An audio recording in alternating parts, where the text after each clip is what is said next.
नमस्कार, मैं हूं अखिलेश पांडे और आप देख रहे हैं सी न्यूज भारत। वक्त हो चुका है न्यूज बुलेटिन का। खबरों के इस बुलेटिन में हम बताएंगे कि आगरा में कैसे तहसील दिवस में पहुंचे मंडलायुक्त ने सुनी फरियादियों की फरियाद। साथ ही दिखाएंगे कि कैसे हरदोई में अखिल भारतीय विद्यार्थी परिषद के कार्यकर्ताओं ने दिल्ली में साक्षी हत्याकांड को लेकर फूंका पुतला।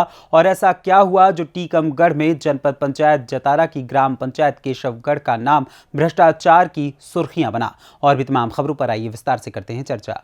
खबर आगरा से है, जहां एतमादपुर में संपूर्ण समाधान दिवस का आयोजन किया गया। जहां संपूर्ण समाधान दिवस पर फरियादियों की फरियाद सुनने मंडलायुक्त अमित गुप्ता पहुंचे, जहां उन्होंने फरियादियों की फरियाद सुनी और आश्वासन दिया कि जल्द ही उनकी समस्या का समाधान होगा। वहीं जाते समय कुछ फरियादी ऐसे भी थे जिनकी समस्या का समाधान आज तक नहीं हुआ है। ऐसे में मंडलायुक्त अमित गुप्ता ने गाड़ी से उतरकर उनकी समस्याएं सुनी और आश्वासन दिया। आगरा से सी न्यूज संवाददाता विष्णु बघेल की रिपोर्ट।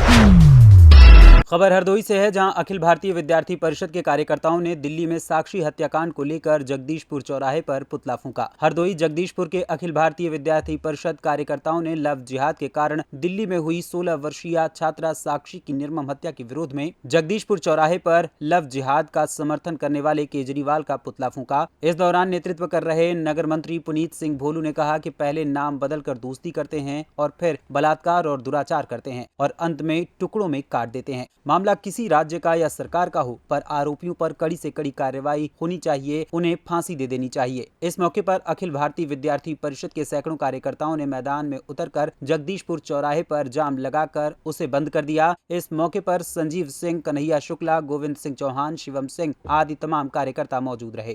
करते हैं, उसके बाद बलात्कार करते हैं, दुराचार लड़कियों के साथ करते हैं, उसके बाद उनको मौत के घाट उतार देते हैं। हमारी सरकार से मांग है ऐसे लोगों पर कड़ी से कड़ी कार्रवाई की जाए। और इस देश में युवा सबसे ज्यादा है और युवाओं को आगे आकर अपनी बात को रखना चाहिए। हमें लगता है बहन बेटियां और इस देश के लोग युवाओं की बात को अच्छी तरीके से समझेंगे। हरदोई से सी न्यूज संवाददाता अमरीश कुमार, निर्भय सिंह की रिपोर्ट। खबर कानपुर देहात से है, जहां मूसानगर से गजनेर तक करीब 16 किलोमीटर सड़क जर्जर अवस्था में है। मूसानगर से कानपुर जाने के लिए रोजाना हजारों लोग इसी सड़क का इस्तेमाल करते हैं। करीब 20 साल पहले वन विभाग ने पटरी किनारे के पेड़ काटे थे, लेकिन लोक निर्माण विभाग ने अभी तक सड़क निर्माण नहीं किया। सरकार सभी सड़कों का कायाकल्प कर रही है, लेकिन गजनेर से मूसानगर तक 16 किलोमीटर लंबी सड़क बनाने की जरूरत नहीं समझ रही है। जबकि यहाँ से सांसद भानु प्रताप वर्मा केंद्र सरकार में मंत्री हैं, विधायक राकेश सचान प्रदेश में मंत्री हैं और केंद्रीय मंत्री साध्वी निरंजन ज्योति का निवास भी मूसानगर में है। कई बार मंत्री भी इसी सड़क से निकलते रहते हैं। 2017 से हर वर्ष कई बार उप मुख्यमंत्री केशव प्रसाद मौर्य भी मूसानगर आते रहे हैं, फिर भी सड़क का हाल अब भी बेहाल है। अब देखना यह है कि 2024 के चुनाव तक क्या इसका हाल कुछ सुधर पाएगा या फिर लोगों को इसी जर्जर मार्ग से गिरते पड़ते, गाड़ियां तोड़ते निकलना पड़ेगा। कानपुर देहात से सी न्यूज संवाददाता अनूप कुमार की रिपोर्ट।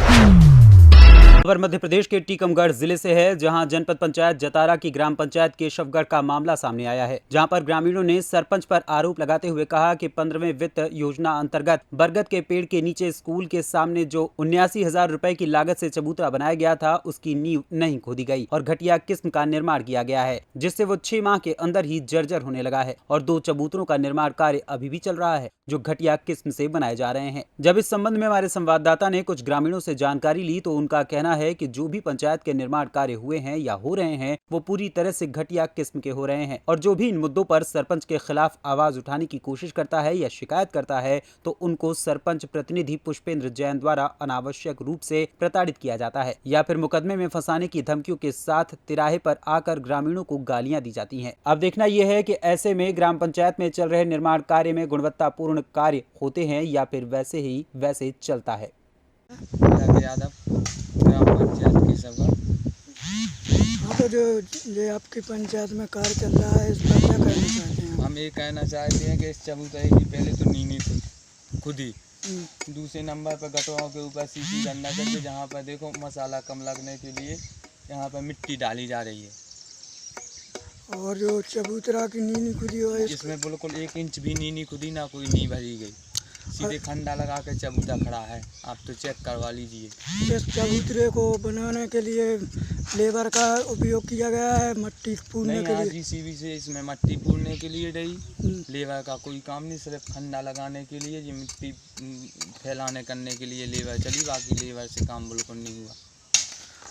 अभी ऐसा देखने में आया कि जो अपनी ग्राम पंचायत में 15 वित्त पर 89,000 का एक स्कूल के पास चबूतरा बना, वो भी अभी से जायजा होना शुरू हो चुका है। हाँ, बिल्कुल वो मिटना चालू हो गया है, अभी 1 महीने पहला बना था। नाली भी देखिए आपकी 2 महीने पहले बनी थी, नाली भी पूरी ख़त्म हो चुकी है, फिर से गिरने लगी। नहीं, अभी तो मैंने जो पूछा कि चबूतरे जितने भी पंचायत में बनाए गए वो घटिया किस्म से बनाए। हाँ, नहीं, घटिया कसम से कोई नींव नहीं उनकी भरी गई, कुछ नहीं हुआ, बिल्कुल ऐसा ही काम हुआ है। इस पर मिट्टी डाल के सीसी पतला सीसी डाल देते हैं, बस चबूतरा बन गया। कोई काम ऐसा होता नहीं है, जैसे इस पर सीसी डलना चाहिए। ये गटोरा डल गए तो अब सीसी डलना, देख लीजिए मट्टी डल रही जाएगा, सामने लेवल लगी, मिट्टी डाली जा रही है। टीकमगढ़ मध्य प्रदेश से सी न्यूज संवाददाता साकेत यादव की रिपोर्ट। खबर उन्नाव से है, जहां के करोवन गांव में स्थित कृष्णा भट्टे को प्रशासन ने सील कर दिया है। आपको बता दें कि बिना एनओसी और बिना परमिशन के ये भट्टा संचालित था, जिस पर पॉल्यूशन कंट्रोल बोर्ड की नोटिस के बाद भट्टे को सील किया गया है। कार्यवाही के दौरान मौके पर एसडीएम सदर, सीओ सिटी, खनन अधिकारी और भारी पुलिस फोर्स तैनात दिखा। साथ ही आपको बता दें कि ये भट्टा बिना एनओसी और बिना परमिशन के चल रहा था, जिसके चलते लगातार प्रशासन को शिकायत मिल रही थी, जिसके बाद इस पर कार्रवाई की गई है। सर, आपने कहा ये भट्टे पे कार्रवाई की गई, किस तरह की कार्रवाई थी?